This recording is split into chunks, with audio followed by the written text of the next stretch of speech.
သားစုတွေစုံနေစွာခိုးနာမှုတဲ့ရင်ခွင်ဟာပျော်ရွှင်ချမ်းရမြစ်ရာအဖေရဲ့အိမ်လေးတစ်လုံးပါဗျာ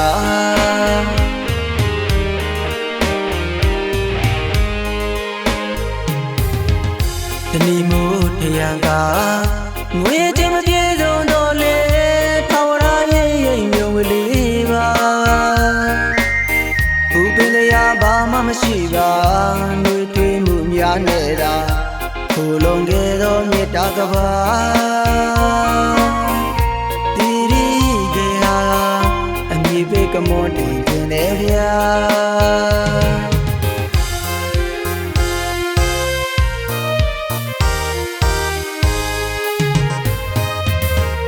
မိဘမေတ္တာဆိုတာသာသမီတိုင်းတွေ့ခိုးနာရာအကျွေရောက်လာတော့လေဝမ်းစာရည်တွေ့တနေ့တစ်ကြီးထွက်ခွာယုံကြည်ရာပန်းနိုင်သူတွေလမ်းလျှောက်နေစင်မှာအမေရဲ့ကျင်နာရိတ်မှာအဖေရဲ့ကျင်နာရိတ်မှာငယ်စဉ်ကလေးရွယ်ကလူသူ့ຫນွယ်လူလည်းမဖြစ်ပါ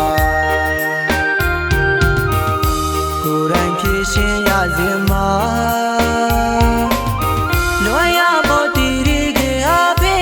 ကလေးဝေးကပြန်ကျင်တာ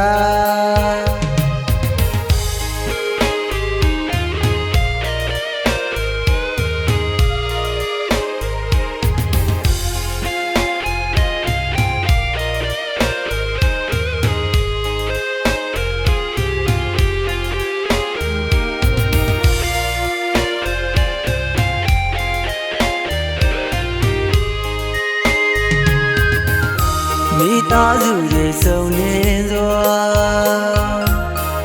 ခိုးနာမှုတဲ့ရင်ခွင်ဟာ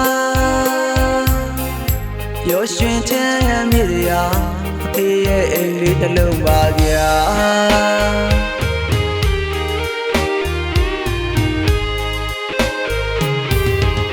တဏီမို့ထရံကငွေချင်းမပြေဆုံးတော့လေထာဝရရဲ့ရိပ်မြုံကလေးပါဥပင်တရားဘာမှမရှိပါနှွေထွေးမှုများနေတာခိုးလုံခဲ့သောမေတ္တာကဘာတီရီကေဟာအမြည်ပေးကမွန်တင်ခြင်းလေဗျာ